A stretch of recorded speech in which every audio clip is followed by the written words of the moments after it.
New Zealand এ দলকে 7 উইকেটে হারিয়েছে বাংলাদেশ এ দল। প্রথমে ব্যাটিং করে বাংলাদেশি বোলারদের দাপটে 147 রানে গুটিয়ে যায় নিউজিল্যান্ড।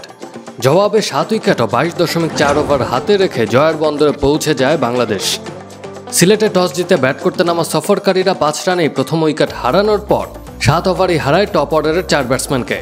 তাদের কেউই রানের খাতা খুলতে পারেননি। খালেদ আহমেদ, শরীফুল ইসলাম মিলে 4 উইকেট শিকার করেন। পেসাররা টপ অর্ডার ধসিয়ে দেওয়ার পর বাকি কাজটা করেন তানভীর ইসলাম।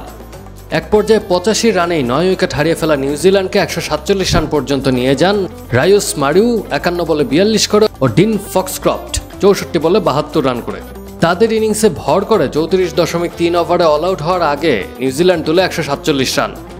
শরীফুল 2টি ও খালেদ 3টি উইকেট নেন। 3 উইকেট পান তানভীরও। এবাদতের শিকার 2টি উইকেট। 148 রান তাড়া করতে নেমে 4 ওভারে 30 রান তোলার পর ওপেনার নাইম শেখের উইকেট হারিয়ে ফেলে বাংলাদেশ।